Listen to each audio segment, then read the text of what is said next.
is reality TV's mothership, the show that spawned a new genre. 12 housemates, 11 up for eviction. Where ordinary people could compete for a singing career.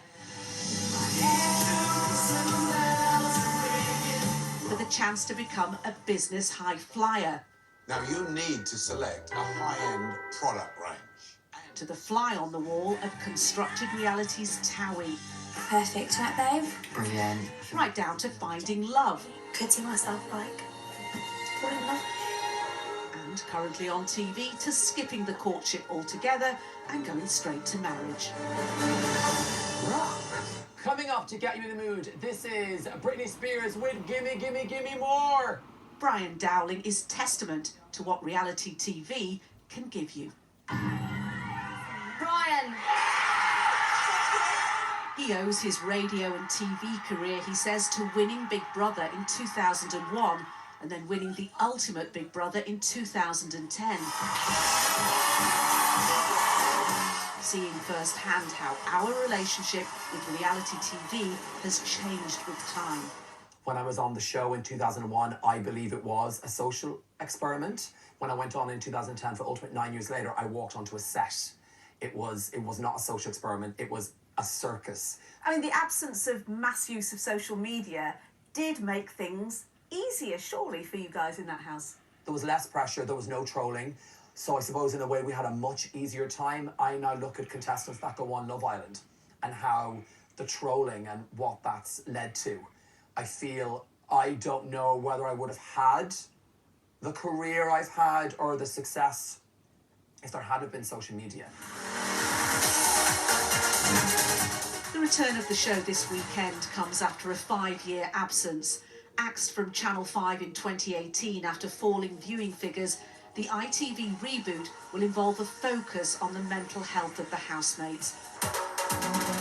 After 2 former Love Island contestants took their own life, reality TV's duty of care protocols came under intense scrutiny, resulting in new Ofcom guidelines.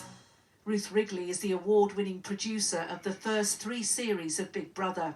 There was psychological support in place then, she says, but now changing times means the demand is more important than ever before. In the first 3 series that I oversaw, I used to do a thing called the Talk of Doom. So once we've decided who we wanted in, I would sit down with them on camera and I would tell them that if they did this show, it could ruin their life. They may lose their marriage, their relationship, their job. They could spend the rest of their life being called names. Do they still want to do it? And not a single one said no.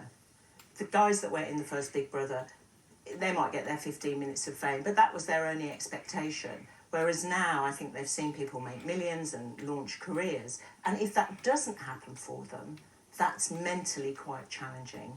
What's your game? What are you playing? What's your motive for it? Craig, you've made a number of wild accusations over the... This was the moment in Series 1 when the programme makers knew Big Brother had succeeded. We've all been told we can't discuss nominations and you... One of reality TV's most infamous villains was born.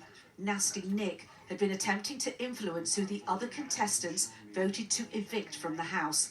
He was kicked out, and this is how the media responded. He was able to make a career out of being public enemy #1, and now living in Australia, he looks back on it as a risk worth taking. I signed the paperwork before going into the house, so you have to take responsibility for it. No matter how harsh or how bad it was, at the end of the day, I chose to go on the show, so therefore you have to take the consequences with that. So would you say that every reality show needs a Nasty Nick? Of course, you need an interesting character. If everyone is bland, then the show doesn't work. All the housemates are in the bedroom. There'll be much in the new series that will be familiar. A group of housemates, tasks to undergo, the winner chosen by public vote. But in a TV landscape where the audience and the contestants are all too savvy about how the format works, the challenge is to reproduce the impact of what was once truly revolutionary television. Nina Nanar, ITV News.